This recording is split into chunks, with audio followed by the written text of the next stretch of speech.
Bonjour, moi c'est Sophie, je suis dans le nord-est de la France. J'ai toujours adoré ce qui était en rapport avec le fil. Ma maman m'avait appris à tricoter quand j'étais petite. Je pense que j'ai dû faire des écharpes avec des beaux trous, comme beaucoup d'enfants qui apprennent. Et j'ai laissé ça de côté pendant quelques temps, puis j'ai repris de nouveau mes aiguilles pour reprendre avec grand plaisir ce tricot. Je suis passée ensuite au crochet que j'ai appris sur internet avec des vidéos YouTube principalement. Et puis je me suis tournée vers d'autres activités avec des fils encore plus fins. J'ai notamment découvert la frivolité aux navettes qui m'a occupée pendant pas mal d'années. Puis j'ai testé un petit peu la dentelle au fuseau et pour terminer la broderie. Bon, il y a sûrement d'autres petites activités par-ci par-là qui m'ont jalonné le parcours, mais voilà les principales. Et je me suis dit que peut-être ça pourrait intéresser du monde si je vous partageais un petit peu ce que j'ai pu réaliser au cours de ces années par vidéo, que je vous montrais ceci un petit peu. Début février, j'ai eu la chance d'aller au festival Exceptiolène qui est dans la région. Et j'étais comme une gamine, autant vous dire, comme un, je sais pas, je pense que je devais être aussi excitée qu'un gamin qui ouvre ses cadeaux le jour de Noël. C'était la caverne d'Ali Baba, tellement de beaux écheveaux, de belles laines, des personnes très sympathiques. On a croisé vraiment que des sourires, des gens sympas. Et donc là-bas, je voulais voir en priorité le stand de Tricot et Stitch, car Papa Noël m'avait apporté mon premier écheveau de teinturière, de laine de teinturière pour Noël. Et donc, j'avais envie de voir toutes ces merveilles et me laisser tenter, car cet automne, j'avais flashé aussi sur son coloris Season of the Witch. Et donc, je voulais le voir en vrai, voir ce que ça donnait. Et en fait, j'ai bien fait, car quand je suis arrivée sur son stand, que j'ai pu regarder cet écheveau, j'ai vu qu'il y avait du rose. Donc, il était assez foncé et il y avait du rose qui ressortait pas mal. Et il faut savoir que le rose, ce n'est pas du tout mon truc. C'est pas la couleur qui m'attire du tout. Au contraire, en général, je vois du rose, c'est répulsif chez moi. C'est comme ça. Voilà. Et puis, bah, c'est pas grave, hein, je regarde. Bon, je sais qu'il y a pas mal de coloris qui contiennent du rose, donc ça limite un peu. Et puis je tombe sur un écheveau qui mélange un petit peu toutes les couleurs, mais apparemment pas trop de rose. Sauf que bon là, à dire vrai, si, il y a quand même un petit peu de rose. Mais à ma décharge, je trouve qu'il fait plus mauve. En tout cas, plus rose pâle, qui ressortira certainement beaucoup moins, il sera sûrement beaucoup moins visible une fois tricoté dans cette laine que ne l'était celui dans Season of the Witch. En tout cas, c'est l'idée que j'en ai. Donc, je vais vous montrer cet écheveau. Alors, attention, âme sensible, pas s'abstenir, mais âme sensible, ne détournez pas trop les yeux de la caméra parce que vous allez louper l'écheveau, ça serait quand même dommage. Mais des mains un petit peu de sorcière, griffues ou tordues comme vous voulez, vont vous montrer quelque chose. Ça risque, n'ayez pas peur, ne soyez pas trop choqués. Et puis bah en fait, tant qu'à faire, je vais vous les montrer maintenant. Comme ça, après, vous pourrez vous concentrer sur l'écheveau en lui-même. Donc voilà, vous voyez des doigts un peu tordus. Hop. C'est fait. Maintenant, on va reprendre les chevaux, ce sera beaucoup plus intéressant. Donc, voici cet écheveau. Il s'agit d'un écheveau, donc de Tricot et Stitch. Hop, si je cache le nom, ça va pas le faire. Coloris la Seine, mais c'est un bain d'épuisement. Donc, je ne sais pas exactement comment était le coloris au départ, mais donc si vous pouvez voir, je ne sais pas si vous avez les bonnes couleurs, il y a donc du bleu foncé, un peu de gris, des speckles aussi un peu bleu, du rose mauve pour moi, plutôt mauve, Et donc de l'autre côté, on peut voir aussi des couleurs plus foncées qui là sont vraiment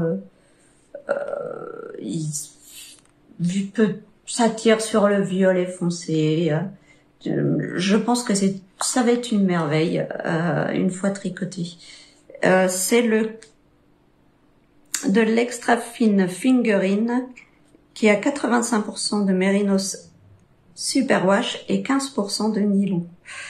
Donc 400 mètres pour 100 grammes. C'est d'une douceur absolue. Ça va être, je pense que je m'en ferai, de toute façon je m'en ferai quelque chose à mettre autour du cou. Et c'est une merveille.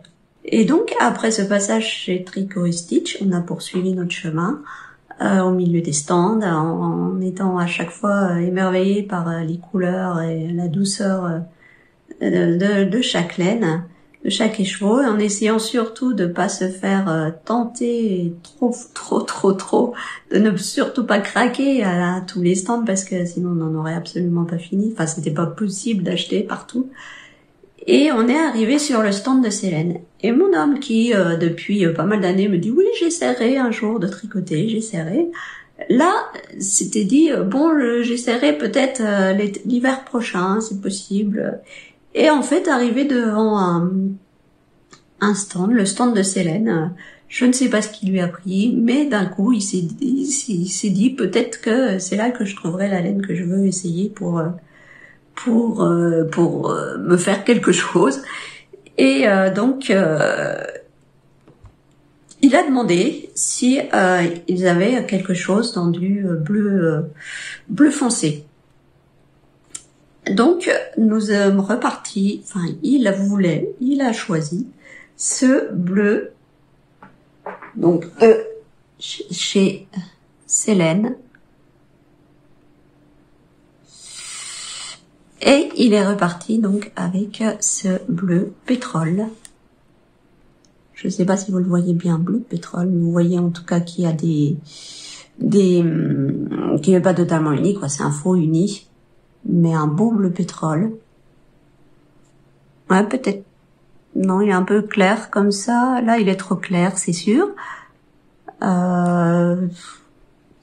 un beau bleu pétrole, croyez-moi, sur parole.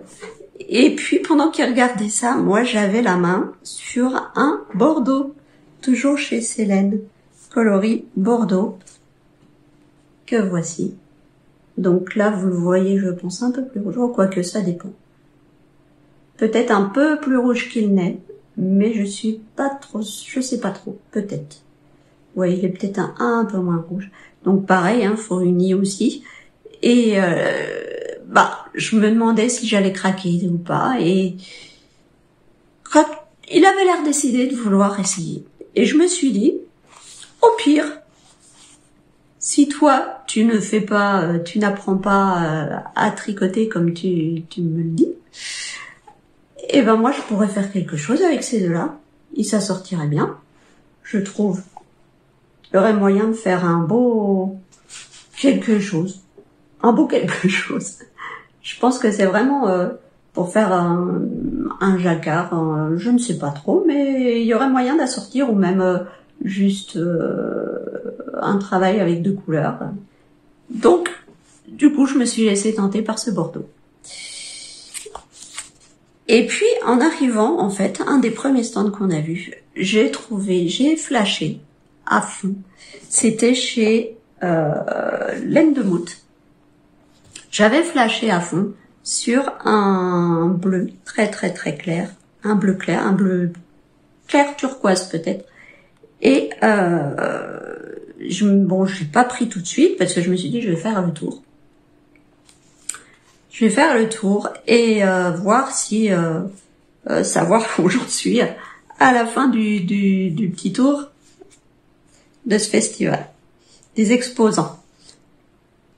Et en fait, tout en faisant le tour, je me disais ouais, mais quand même, c'était chaud, faut que je retourne le voir. J'espère qu'il y en aura encore parce que vraiment, j'ai adoré.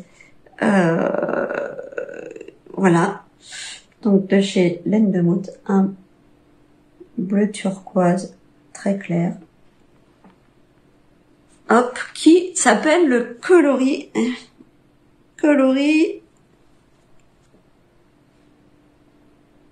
Miss Anna. Donc là, comment on peut... Là, je pense que vous l'avez pas mal. Là, je pense que c'est pas mal. Vous avez une belle couleur. Alors, on est dans la Reine des Neiges. Oui, c'est le coloris Miss Anna de la Reine des Neiges. Eh bien, ça, je kiffe. Ça, et pareil, d'une douceur, mais pas croyable. C'est donc 100% Mérino. 400 mètres pour 100 grammes. Mérino Superwash. Et très beau. Trop canon. J'ai vraiment adoré. Et puis, un autre stand, mon homme m'a fait remarquer un autre bleu. Non, le bleu, c'est pas du tout ma couleur. J'aime pas ça, non. J'aime pas. Et c'était à l'atelier teinture.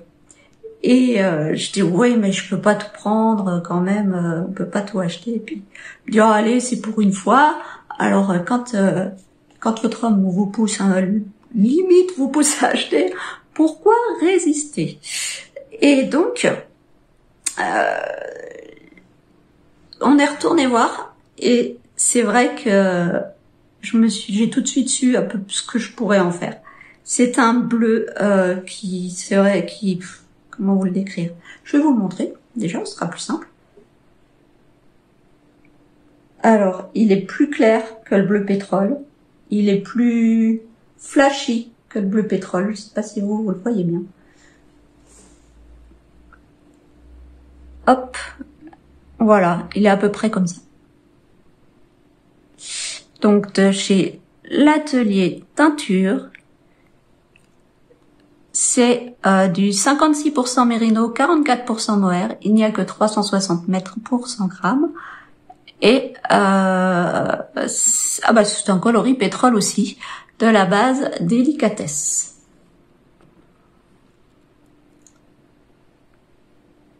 Voilà. Et là, je me suis dit, mais depuis le temps que je voulais essayer la mosaïque, le tricot mosaïque. J'ai envie d'essayer ça. C'est une technique que je n'ai jamais essayée. Et vraiment, j'ai envie. Donc, et là, je me suis dit, mais alors, les deux ensemble, ça le fait. Ça le fait. Là, pour faire la mosaïque, je serais dedans, mais à fond. Alors, j'ai pas encore choisi le modèle, mais c'est sûr que ce sera quelque chose à se mettre autour du cou. Un châle, une étole, une écharpe, je ne sais pas trop. Il faut que je choisisse. Je vais laisser décanter tout ça, de toute façon. J'ai un peu de temps. Et quelques tricots à terminer entre-temps. Et donc, voilà. Toutes les craquantes, tous les achats et la grosse craquante de ce festival. Et franchement, j'ai adoré.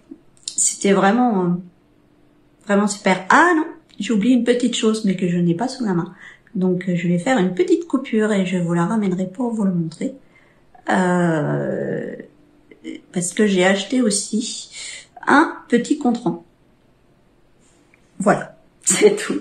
Cette fois-ci, on s'arrêtera là. Et je pense, là, j'ai de quoi tricoter. Je sais que pour beaucoup, il n'y a pas grand-chose, que ça va se faire vite et tout, mais moi, je tricote pas vite. En plus, je ne peux pas faire des grosses sessions parce que sinon, j'ai des douleurs qui arrivent et qui ne passent pas si j'abuse et si je continue tout en ayant mal. Et donc, c'est vraiment des petites sessions. Si j'arrive à tricoter 3/4 d'heure d'affilée, c'est bonheur. Donc, autant vous dire que mes projets, ils prennent du temps. Ils sont longs. Même le moindre écheveau de 400 grammes va me prendre peut-être 2 mois, hein, c'est possible. C'est possible. Donc, comme là je suis en train de terminer mon projet sur le coloris Mabon de Tricot et Stitch que Papa Noël m'a amené,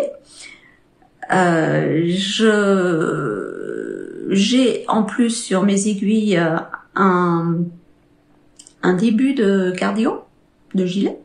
Donc ça va être du long terme. Autant vous dire aussi que du coup, ce n'est pas chez moi que vous verrez les derniers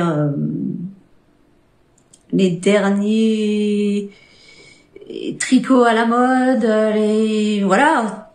Non, je suis désolée, ce sera pas ici. Alors, ce que j'ai pour moi pour alimenter un petit peu cette chaîne, enfin ces vidéos, les prochaines vidéos, c'est que ça fait longtemps que je fabrique des petites choses comme ça avec mes mains. Ça fait longtemps, donc je vous montrerai des choses déjà faites qui ont déjà vécu pour la plupart. Notamment ce pull-ci, je vous le montrerai aussi plus en détail parce que là je ne peux pas me lever pour vous le montrer et je vous ferai une petite vidéo pour le décrire et vous dire d'où il sort et d'où il vient. Voilà. Je vous ai dit que le Père Noël m'avait apporté un écheveau de coloris Mabon de Tricot et Stitch cette année, enfin l'année dernière, en 2022, et que je suis en train de tricoter. Il n'en reste plus grand chose. Alors je vais vous inclure une petite photo pour vous montrer l'écheveau quand il était encore sous forme d'écheveau. Les couleurs, je crois que c'était à peu près ça. Et donc voici ce qu'il me reste pour le moment à tricoter. Hop, donc vous pouvez voir. Franchement, elle est superbe aussi cette laine. Que des tons automnaux. Il n'y a pas de rose. Bon, il n'y a pas de bleu non plus, on peut pas tout avoir. Mais vraiment très très très automnal et très joli comme couleur. Avec des speckles au milieu, vous voyez. Voilà, de tout. De tout, de tout. Et donc, je me fais un tour de cou. Un petit châle qui s'appelle Sweet Louise. Je vais vous noter, mettre les références en dessous de la vidéo. Et j'en suis... Je sais pas comment vous le montrer. Ça va être un peu la galère. Il faudrait que je prenne du recul, je pense. Une alternance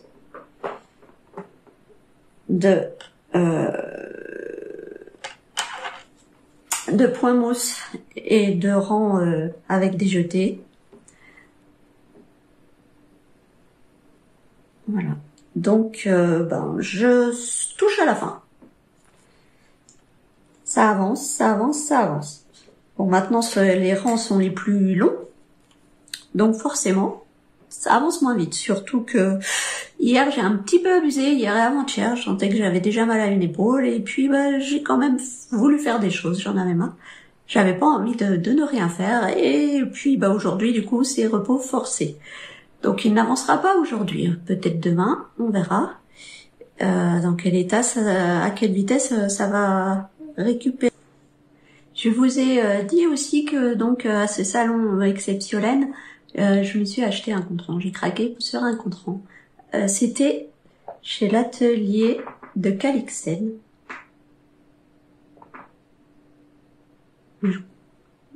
J'ai le doigt dessus, évidemment, c'est pratique pour lire.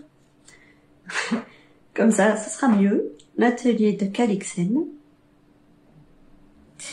Et donc, il y avait énormément de breloques sur leur stand. Et on pouvait choisir les breloques qu'on voulait pour faire des marqueurs ou donc des compte-rangs. Donc moi, j'ai craqué pour un compte-rang car je pense que je vais en avoir besoin sur le prochain. J'en avais pas déjà. Je trouve que c'est une bonne excuse. J'en avais pas, à part mon compte-rang, c'était mon papier et mon crayon ou alors mon téléphone avec le petit carnet de notes dessus. Ça manquait un peu de style, vous êtes d'accord? Ça manquait quand même un peu de style. Donc, voilà. Moi, j'ai choisi ce petit écureuil avec son gland. Elle le fabriquait devant nous. Je sais pas s'il fait le point. Voilà. Trop mignon. Elle fabriquait devant nous et on repartait avec. Et voilà, je l'ai déjà mis donc sur le début de mon pull. Non, de mon gilet. Non, c'est pas du bleu. Non, vous devez être Vous devez moins mal voir les couleurs. Non, non, c'est pas du bleu. Dont je vous parlerai plus tard, hein, quand il y aura un petit peu d'avancée. Là, j'avais pas besoin, très franchement, de mettre le compteur de rang là où il est, mais quand même, j'avais envie de l'utiliser très très vite. Donc voilà ce qu'il en était. Et je sais pas vous, mais moi, quand je suis rentrée, je me suis dit, bon, je vais aller mettre mes écheveaux, aller les ranger, pour qu'ils soient à l'abri des mites. Et tout de suite après, je me suis dit, mais je les verrai plus. Je ne pourrai plus les toucher. Donc, ils sont restés sur place. Ils sont restés sur le coin du canapé. Et régulièrement, j'allais les papouiller, regarder, me dire, oh, qu'est-ce qu'elles sont belles, ces naines. Donc, je sais pas, est-ce que je suis complètement frappadingue ou si celles qui sont déjà allées à des salons ont eu la même réaction que moi. Vous me direz, savoir si je dois me faire du souci. Eh bien, sur ce, je vais vous laisser pour cette première vidéo. J'espère que ça vous aura plu et que vous reviendrez quand j'en posterai une nouvelle. Je ne sais pas quand. Je ne sais pas encore trop comment je vais faire. Je sais pas, je vous montrerai peut-être les avancées que j'ai s'il y en a. Et puis sûrement des objets que j'ai déjà terminés. Et il y a déjà pas mal de temps, pour la plupart. Et bien, je vous remercie en tout cas d'avoir été jusqu'au bout de cette vidéo. Et puis, j'espère à bientôt.